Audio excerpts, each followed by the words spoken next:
Hello everyone, welcome back to my channel. I'm Sophie and this is episode 7 of my sketchbook series where I just show you everything that I've been working on, so hopefully you can feel inspired to start your own sketchbook and continue your own sketch practice.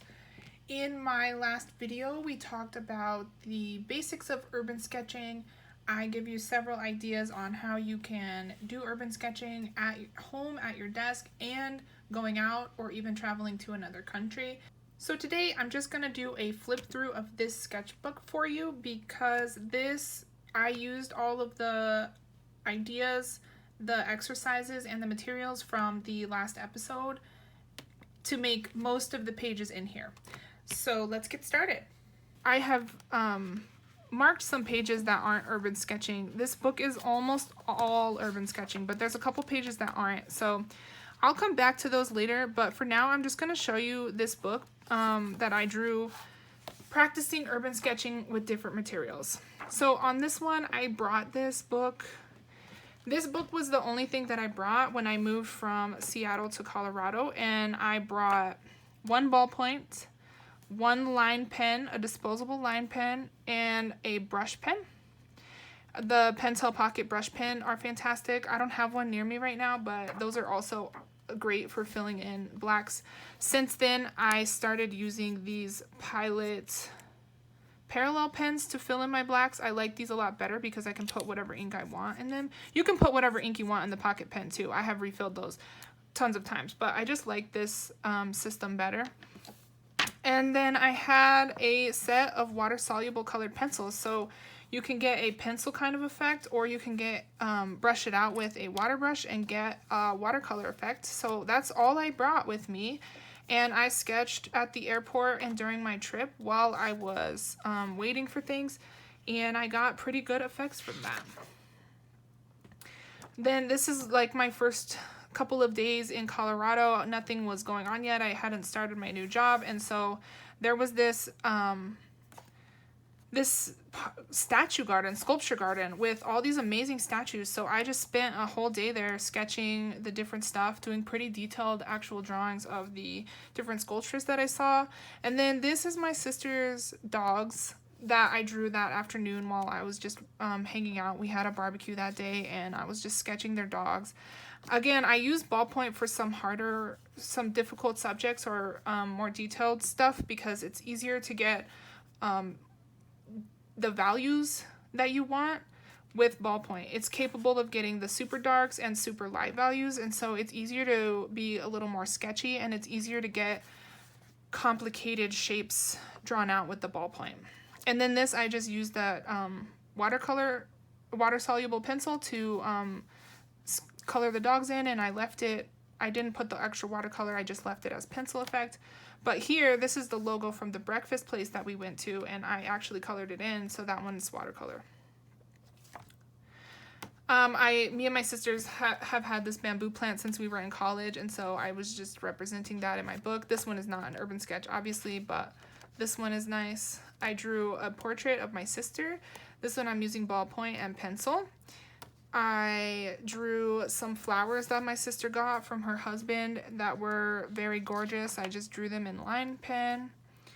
This page, I'm drawing this as me and my family are sitting out.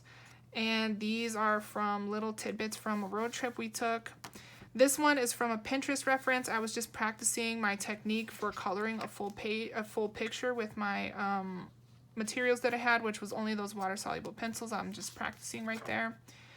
This is also from a picture. These I'm just practicing. All of these are from books that I found. This book was a Japan architecture book, and I really found a lot of great images to practice. So I'm practicing my 3-pen technique, which is what I'm using at this time, which is, the ballpoint, the line pen, and the brush pen, and just how I want to approach drawings and what I want to use for different textures and stuff. This is also from another book. This is actually from, I think this book was the Shabby Chic book. And I'm just, again, practicing my different practicing with the simplified materials that I have and seeing how that looks when I'm drawing things.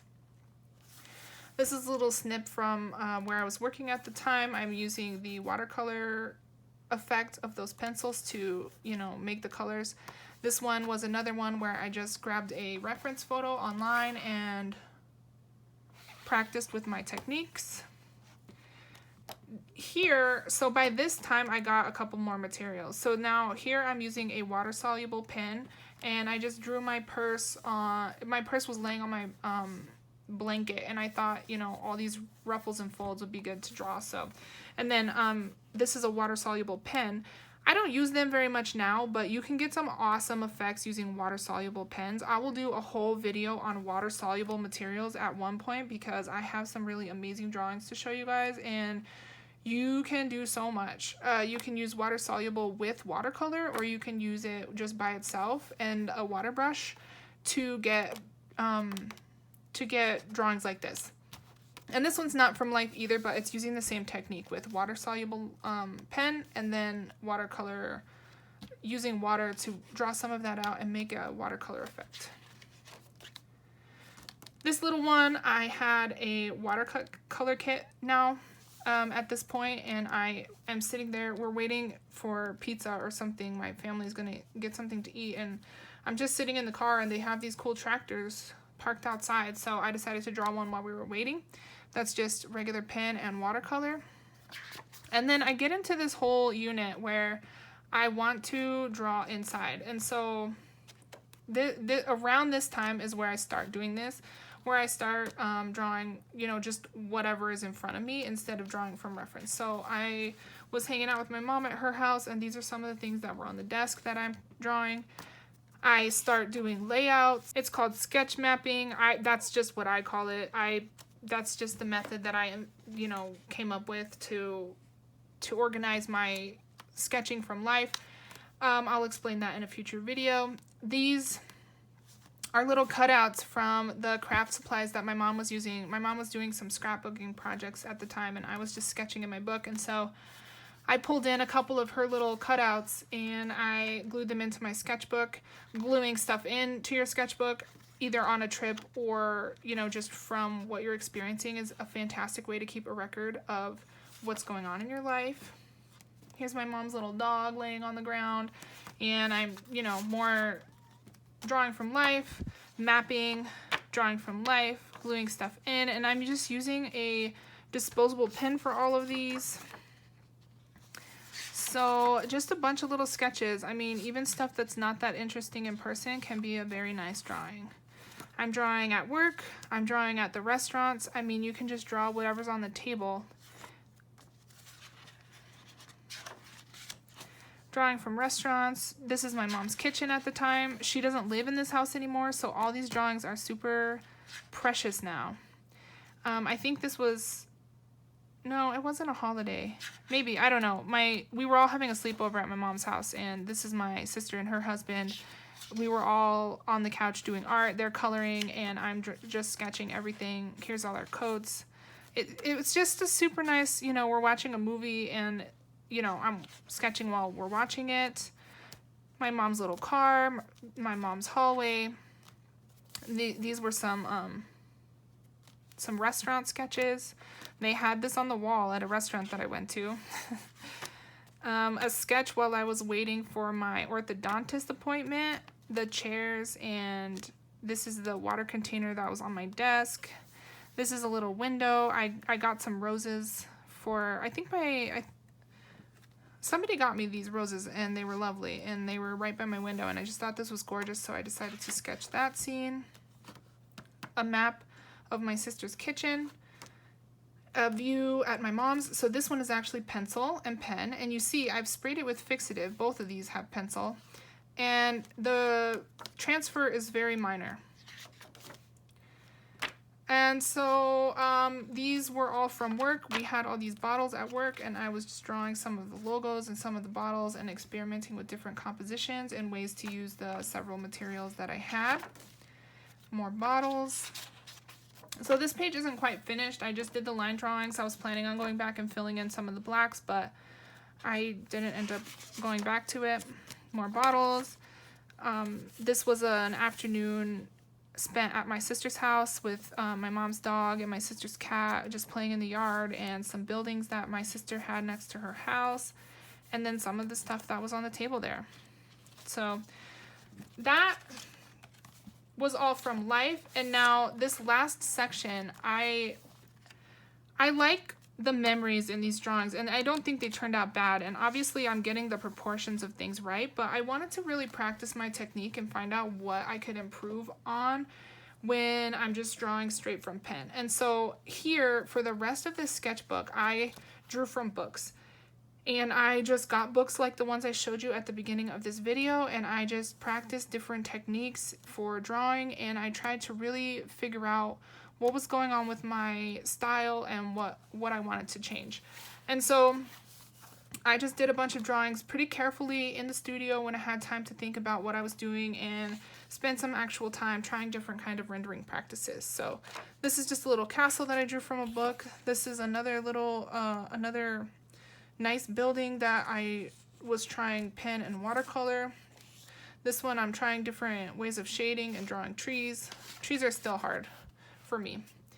This one I'm using watercolor with a pen, and then watercolor with a pen, some different kinds of pens. And then all of these are just from books that I found that I like the drawing, or I like the images in there, and I'm just practicing how I could draw on location, but I'm practicing from books, different techniques. This one is gouache, this one is watercolor and just brush pen for like a high contrast kind of drawing. I love that. I should do more of those. I was trying to do one in gouache. I got overwhelmed and I stopped before I even finished this drawing. The technique was not working for me at the time. I have more pen drawings, more pen drawings. For a long time getting these, you know, one thing that was bothering me is if I was filling in the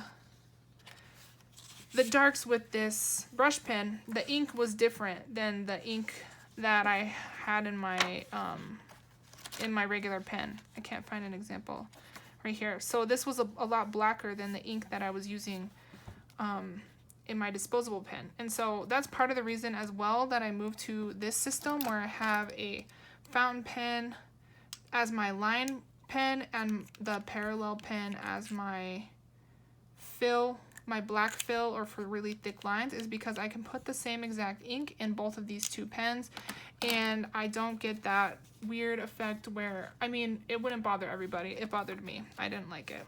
Where it's, you know, kind of black and shiny and doesn't blend in all the way. So for a lot of these drawings, I'm trying to see, you know, how much effort it actually takes to fill in a large black space with my line pen. I do not like it. It doesn't work out very good, but I practiced it. I tried it, and you know, part of practicing is finding what you don't like. So here's just a bunch more drawings. I wanted to incorporate some that had some really dark values so I could practice that. And then also just considering maybe only doing line drawings to avoid the problem entirely. And then this one I did in gouache, just practicing another painting after my last failed attempt over there. Some more pen drawings, some portraits, which are pretty hard to do in pen sometimes. The shading on the face can turn out weird, and you only get one shot to get the right expression. Sometimes it's hard to work it out. But again, these are all still from books that I'm practicing. This one is a ballpoint portrait. You can get some amazing shading just by using one ballpoint pen. You can get the light ones and the super dark.